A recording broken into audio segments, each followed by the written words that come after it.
Good morning, everyone. I'm Judge Roger Heidemann from Lancaster County, one of the co-chairs of the Through the Eyes of a Child initiative. I'd like to welcome you this morning and thank you for joining us. Judge Randon Rowland and I were recently appointed by the Nebraska Supreme Court to serve as the co-chairs of the Through the Eyes of the Child initiative, succeeding Judge Larry Gendler, who retired earlier this year. I would be remiss if I did not take a moment to thank Judge Gendler for his leadership as the chair of the initiative through its first 15 years. I said Judge Rowland and I were succeeding Judge Gendler because no one, quite frankly, could replace Judge Gendler. So I want to take a moment just to personally thank Judge Gendler for his hard work and dedication to the initiative over the years.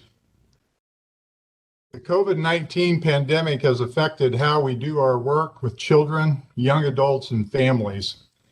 The 2021 Court Improvement Project Regional Conference theme, Seizing Opportunity, Leveraging Technology, and Improving Outcomes, is meant to not only highlight successes from the past 18 months, but also discuss challenges using technology in our courtrooms, in child welfare visits, in telehealth, education, in all aspects of work within our system.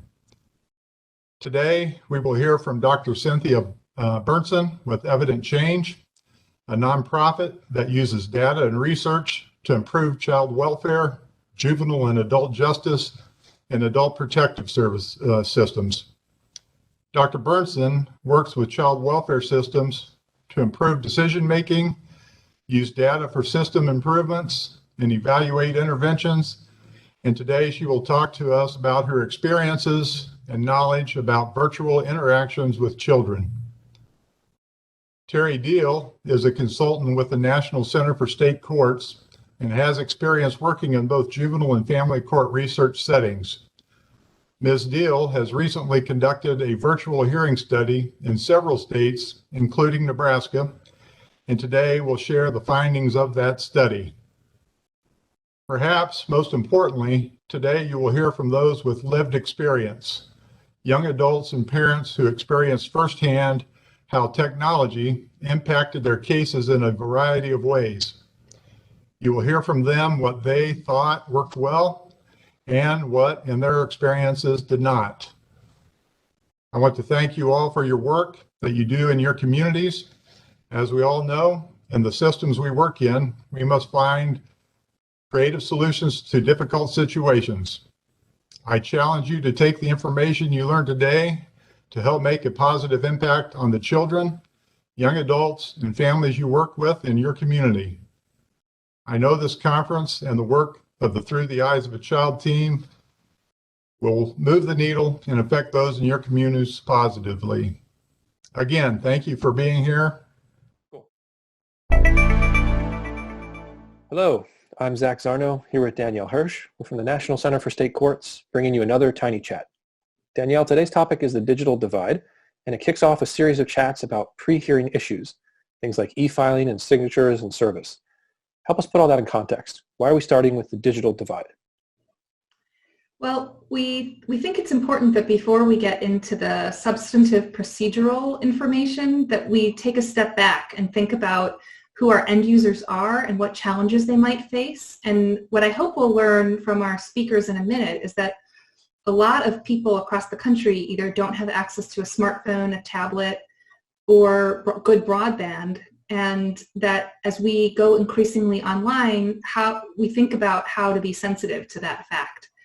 And by doing this topic, we're not suggesting that courts have the sole or frankly primary responsibility for solving the digital divide, but that we have to, as a sector, be aware that there are people among us for whom the online resources are going to be challenging, and that we make sure that there are workarounds and solutions to make sure we're inclusive even when we are online. Agreed. Let's go to our first interview. All right. We're joined today by Monica Anderson. Monica is Associate Director of Research at Pew Research Center, where she focuses on studying internet and technology issues. Monica, thank you so much for joining us. Thank you for having me. If you don't mind, could we maybe start with just an overview? What is the digital divide? Of course. So the digital divide is a term that was coined decades ago to refer to the technological haves and have-nots. So as the internet started to emerge, becoming more popular, this term was used to describe those who are actually online and those who don't, those who might have a mobile phone and those who don't. So it, in many ways, has kind of evolved over time. Now when we talk about the digital divide, it's not just what someone has or doesn't have, it's also how they use that technology or how they rely on that technology. That's, thanks. Let's dig into that a little bit. Based on your research at Pew, we're curious if you can kind of quantify how many people across the country don't have good access to internet, how many of them it's because of lack of phones or lack of computers, or is it broadband? So one of the things that we studied for many years at Pew is the access points that people have to the internet. So in a survey that we did in 2019, we found that overall 10% of Americans do not use the internet in any way. So whether that's through a fixed broadband connection or it's through their mobile phone. And for certain groups in the country, those shares are even higher. So for Americans over the age of 65, those who have a high school education or less, there's also some racial and economic differences. So lower income Americans as well as Black and Hispanic Americans are all still less likely to use the internet. But we've also have seen that as mobile has become more popular, it can help bridge some of that digital divide. And we don't see as many big differences in smartphone ownership across a large swath of different groups. With that being said, there's still about a third of Americans who don't have a high-speed internet connection at home. Wow. And for some groups, particularly those who are lower income, those numbers are even higher, so about 40%. So even though in some ways the digital divide has changed over time, in some ways narrowed over time, there are still some segments of our population in the U.S. who have a less tenuous connection to the internet. And are there very solid reasons for that? I mean, is it depend on the area you're in or your demographics, or is it just cuts across different ways across the country? In our survey that we did in 2019, we were able to ask people who did not have broadband, so non-broadband users, what are some of the main reasons why you don't have this at home? And cost remains one of the most common reasons cited. So about a little over half of broadband users said that the cost of a monthly subscription was a reason for it. About a third said that the cost of a computer was a reason why they don't have home broadband. But one of the things that we've seen a little bit of change over time is that the share of non-broadband users who say their smartphone is a reason why they don't have it has grown a lot in the last couple of years. So now a little over 4 in 10 say that their smartphone lets them do everything that they need, and that's why they don't have broadband. So it's become like a replacement because smartphone prices have gone down. Have broadband prices gone down or up, or have they stayed level? So we don't do much research in terms of actual price and how that shakes out. But one thing that we have seen overall is that broadband adoption has plateaued in the last couple of years, while mobile still starts to inch a little forward. And one of the unique things that we are able to do is look at those who don't have broadband and those who have a smartphone. And we call those our smartphone-only internet users. So if they're going online, it's through that kind of mobile device. And about 20% of Americans fall into this category. And again, not to sound like a broken record, again, those who are lower income, those who are Black or Hispanic, those who have lower levels of formal education, are more likely to be in that category.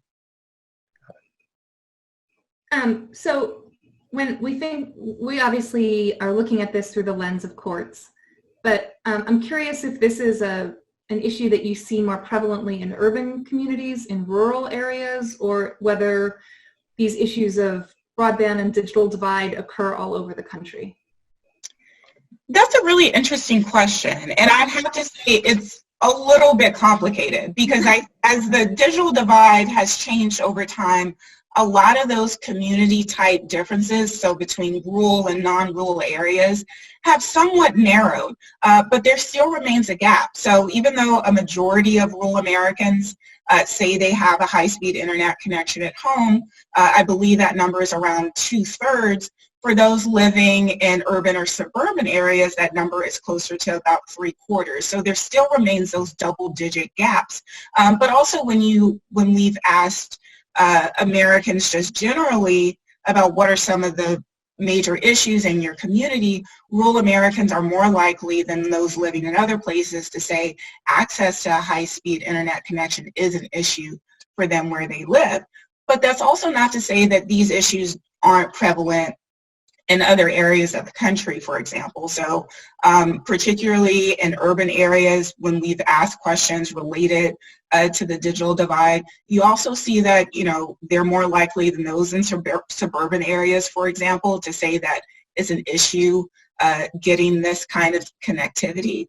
And I think even when we look within those populations and how demographic groups break out, these issues kind of span around the country. And although it sometimes are more acutely felt in rural areas, it's not just a rural issue. So Danielle mentioned we're looking at this sort of from the perspective of courts navigating the current pandemic while still ensuring that they maintain access to justice. So in context of now, sort of which way does the causal arrow go? Does the pandemic make the digital divide worse, or does the digital divide make responding to the pandemic worse, or is it both? I think one of the concrete ways to kind of look at how the digital divide might present itself is looking at some of the work that we've done around youth and the digital divide. So, we often think about kind of young people, teens and tweens, they're all tweeting and they're all, everyone is online and everyone has a smartphone. Sure. But that doesn't mean that that they're not impacted by the digital divide. A survey that we did in 2018 of teenagers, we asked a couple of questions to get at how this might be impacting their ability to do homework. And again, we see that for lower income teens, it can be especially challenging. So about 25% said that they are at least sometimes unable to complete their homework because they don't have a home computer or reliable internet connection.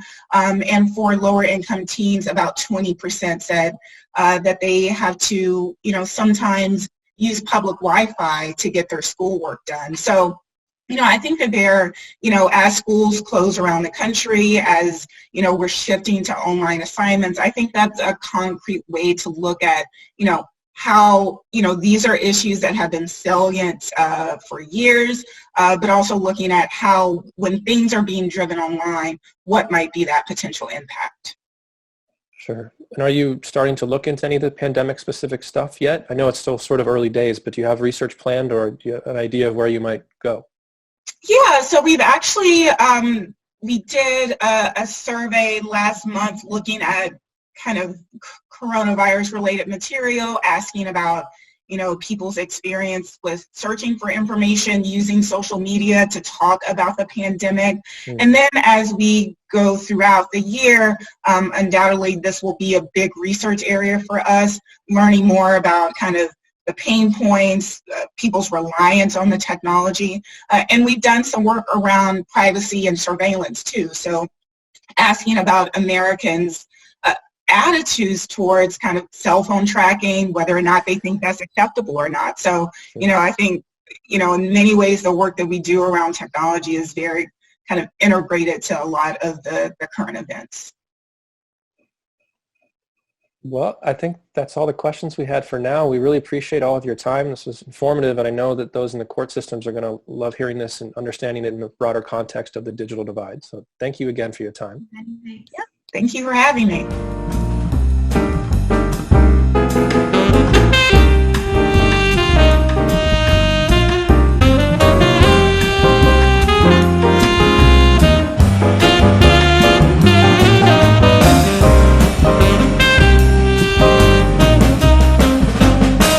Our second guest today is David Kelly from Health and Human Services, U.S. Children's Bureau.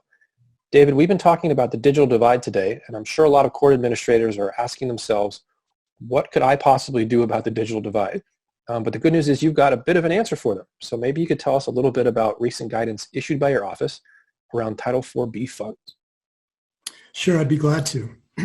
It's no secret that the families we serve in child welfare are overwhelmingly poor, and many struggle with meeting even very basic needs. Maintaining a cell phone, especially one with data, that will allow for access to the internet or the ability to have video calls is a real challenge.